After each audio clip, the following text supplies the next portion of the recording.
नमस्कार।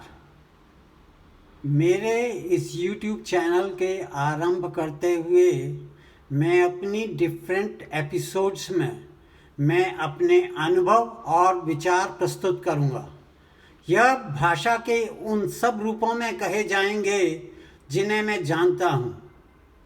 इनमें इंग्लिश और हिंदी और कभी-कभी थोड़े से उर्दू शब्दों का प्रयोग होगा।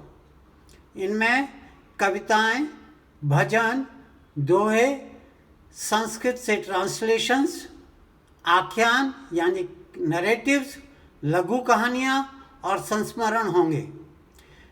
मैंने 40 साल तक डिपार्टमेंट ऑफ एटॉमिक एनर्जी में वैज्ञानिक बनकर काम किया। कुछ नए तथ्य ढूंढे, उनको भी विभिन्न एपिसोड्स में मैं प्रस्तुत करने का प्रयास करूंगा। पर एक एपिसोड का चरित्र विषय एक ही होगा। Episodes are likely to be साप्ताहिक।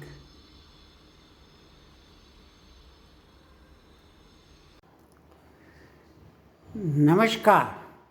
Post retirement I was a professor at IIT Bombay for a semester till I got an offer from IIT Kanpur. I was teaching there 3 subjects. All 3 were under Energy Systems Engineering. Reactor safety was one of them.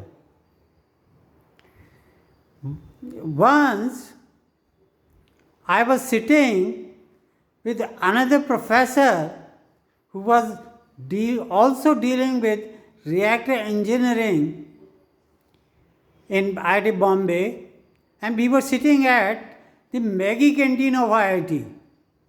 The Maggie canteen of IIT Bombay serves you only coffee and Maggie, and we were enjoying a cup of coffee.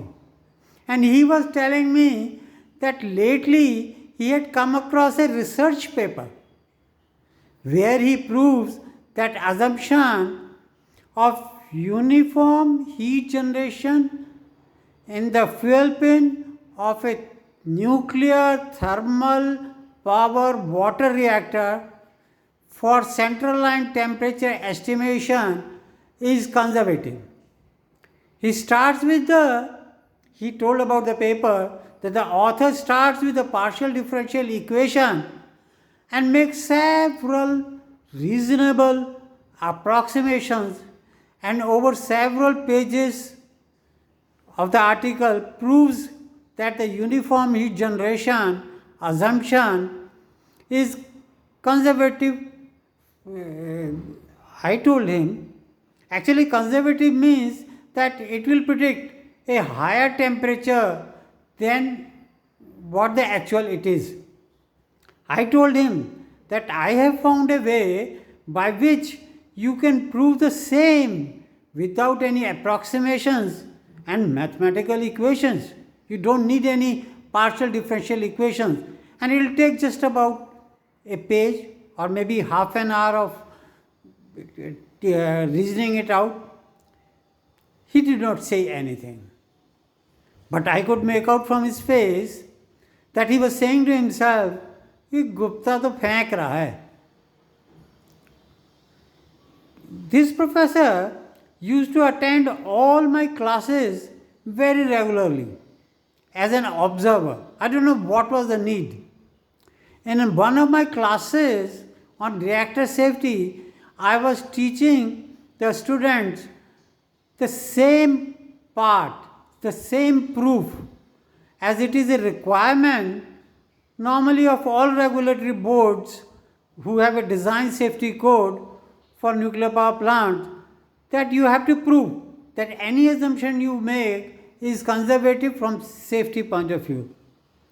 This professor was sitting in a corner listening to me, and it took me about half an hour of explaining on the board with multiple diagrams and explanations of how Fourier's law of heat transfer are to be applied, and you can prove it easily. Fourier heats of transfer are actually very simple laws. The first law says that the heat flows from higher temperature to lower temperature.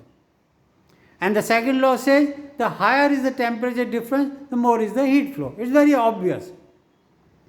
The moment I completed the proof, he literally jumped from his seat and blurted out that this was the most elegant proof of the problem that he has ever seen. So simple. After that, somehow he developed regards for me, and after that my life was very comfortable because he will always support me on all my issues. He told me that he always kept my book. Actually, I had written a book on reactor safety as an editor together with director BRC. So he said he always kept my book on his table for ready referral. This assumption may not be conservative fast power reactors, but I think it makes the solution very simple. So if you can reasonably make out that the flux profile in a fast reactor is relatively flat, maybe some people can use it. In the next part of episode, I shall spell out this proof. You will find out for yourself how easy it is. I will also explain if a similar amount of assumption is to be used for fast reactors, how one should go about that it remains conservative. After learning about this, it appears to be very simple.